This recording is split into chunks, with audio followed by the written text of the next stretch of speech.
kasih Anda masih bersama kami. Bagi Anda yang baru saja bergabung, kami kembali hadirkan 3 berita utama hari ini. Arus mudik penumpang jelang Natal dan Tahun Baru di Pelabuhan DD Toli-Toli menurun drastis. Direktorat Jenderal Pemasyarakatan Sulawesi Tengah mengusulkan 244 narapidana dan anak binaan mendapatkan remisi Natal tahun 2025.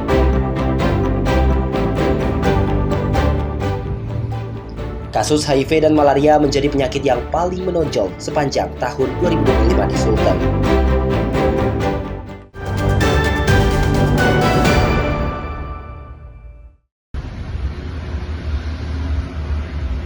Sepanjang tahun 2025, Provinsi Sulawesi Tengah menghadapi peningkatan kasus penyakit menular. Dinas Kesehatan mencatat HIV dan malaria menjadi 2 penyakit paling menonjol dengan kecenderungan kasus yang terus naik. Data Dinas Kesehatan Sulteng menunjukkan kasus HIV mengalami peningkatan dalam 3 tahun terakhir. Pada 2023, jumlah kasus berada di angka 680-an. Tahun 2024 meningkat menjadi 702 kasus. Hingga November 2025, temuan kasus HIV sudah mencapai 700-an kasus. Dengan sisa waktu 1 bulan, jumlah ini diperkirakan melampaui total kasus tahun sebelumnya. Peningkatan paling besar terjadi di Kota Palu, Kabupaten Banggai, dan Morowali. Kasus itu adalah penyakit HIV termasuk salah satunya. Jadi angka temuannya di tahun 2023, 2024, dan 2025 ini terjadi peningkatan. Di 2023 itu penemuan kasusnya sekitar 680-an, di 2024 sekitar 702 ya. 2025 ini sampai bulan November sudah ada di 700-an juga. Jadi kalau sampai Desember berarti dia melebihi daripada kasus temuan di tahun 2024. Penyakit yang sekarang terjadi KLB di Provinsi Sulawesi Tengah ini adalah penyakit malaria. Salah satunya. Ada beberapa kabupaten yang melaporkan kejadian temuan peningkatan kasus untuk malaria, termasuk KLB adalah di Kabupaten Parigi Motong. Kemarin barusan ada laporannya lagi di Kabupaten Toli-Toli, di Kabupaten Buol, dan Tojo Una-Una. Itu semua terjadi peningkatan kasus. Selain HIV, Dinas Kesehatan juga mencatat kejadian luar biasa atau KLB malaria di sejumlah kabupaten. Kabupaten Parigi Motong telah ditetapkan dalam status tanggap darurat bencana KLB malaria. Peningkatan kasus malaria juga dilaporkan dari Kabupaten Toli-Toli, Buol, dan Tojo Una-Una. Di Kabupaten Toli-Toli, jumlah kasus yang dilaporkan telah mencapai 60-an lebih. Sebagian besar kasus ditemukan di sekitar wilayah pertambangan. Menindaklanjuti kondisi tersebut, Dinas Kesehatan Provinsi menurunkan tim penyelidikan epidemiologi serta menyalurkan logistik kesehatan. Langkah ini dilakukan untuk memetakan pola penyebaran, sumber penularan, dan mencegah perluasan kasus. Pemerintah daerah mengimbau masyarakat, terutama di wilayah berisiko tinggi, untuk meningkatkan kewaspadaan dan pencegahan dini. Syahrul Cahya dan Syamsuddin Tobone melaporkan dari Palu.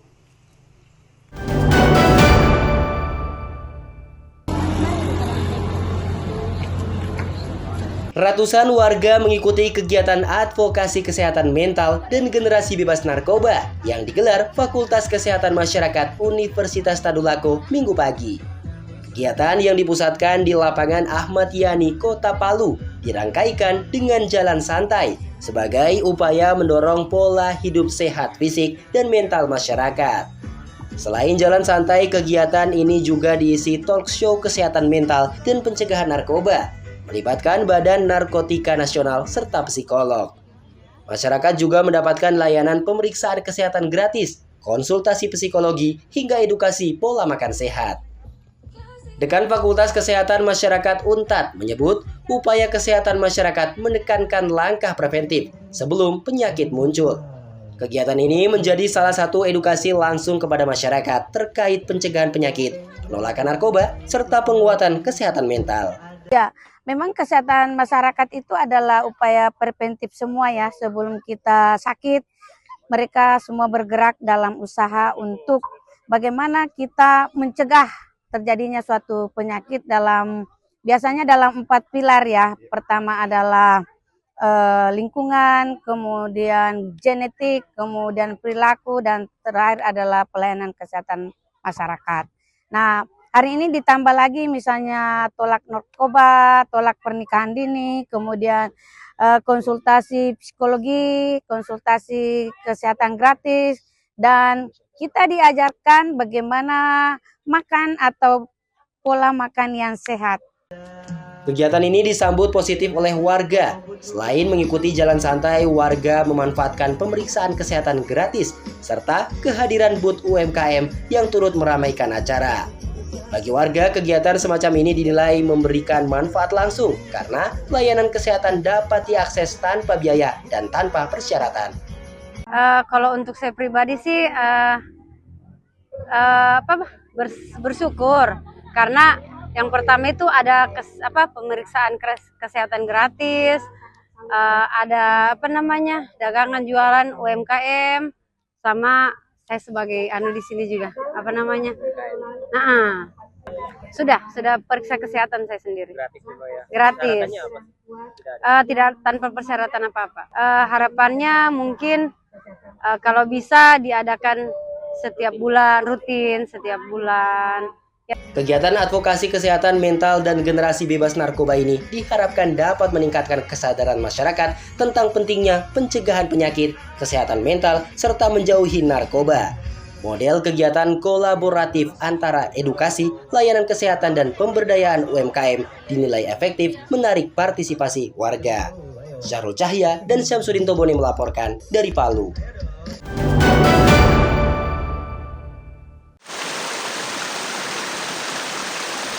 Bagi Anda yang suka jalan-jalan ke tempat wisata alam, di Kabupaten Sigi ada banyak lokasi yang menarik. Salah satunya Paneki Tepi Teduh. Destinasi wisata ini menawarkan panorama alam yang asri dan alami. Lokasinya hanya sekitar 30 menit perjalanan dari kota Palu. Pengunjung disuguhkan pemandangan hijau dan udara yang sejuk. Kawasan ini cocok untuk bersantai dan melepas penat dari aktivitas sehari-hari.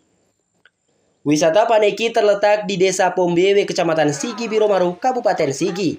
Tempat ini sering dijadikan lokasi camping ground oleh pengunjung dari berbagai komunitas. Mereka datang bersama teman dan keluarga menggelar kegiatan di luar ruang. Suasana teduh membuat pengunjung betah berlama-lama. Seperti yang dilakukan puluhan peserta dari berbagai lembaga kursus dan pelatihan di Kota Palu yang melakukan kegiatan family gathering di Paneki Tepi Teduh. Mereka melakukan berbagai hiburan dan permainan. Terima kasih. Jadi kegiatan kita namanya family gathering, salah satu tempat yang bagus dari Kota Palu sendiri, kurang lebih 30 menit kami sudah sampai di ini, yaitu Paneki tepi sungai, apa namanya?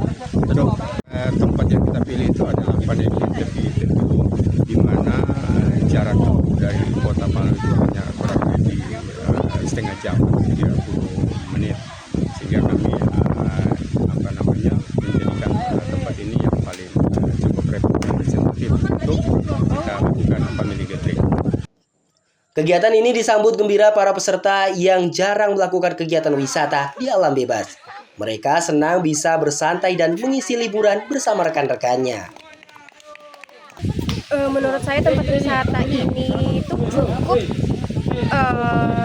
menyenangkan karena di tempat ini walaupun sebenarnya jauh dari perkotaan, tapi fasilitas wifi-nya sangat membantu untuk kita tetap berkomunikasi dengan orang lain kayak gitu. Semoga tempat ini tetap bisa menjaga kebersihannya kayak gitu. Keindahan alam dan keunikan yang ada di Paneki Tepi Teduh ini potensial dikembangkan menjadi destinasi wisata andalan Kabupaten Sigi. Hanya saja perlu dilengkapi dengan sarana dan prasarana yang memadai, mulai perbaikan jalan menuju lokasi hingga fasilitas pendukung di area wisata tersebut.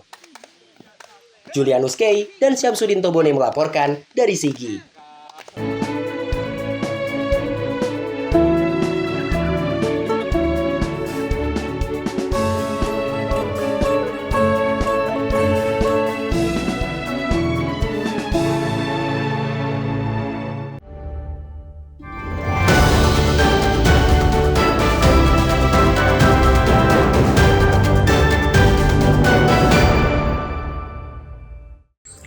Informasi tadi menutup jumpa kita di Berita Daerah hari ini.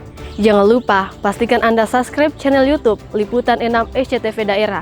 Atas nama rekan yang bertugas, saya Agnes Gracia Nape, berterima kasih atas kebersamaan Anda.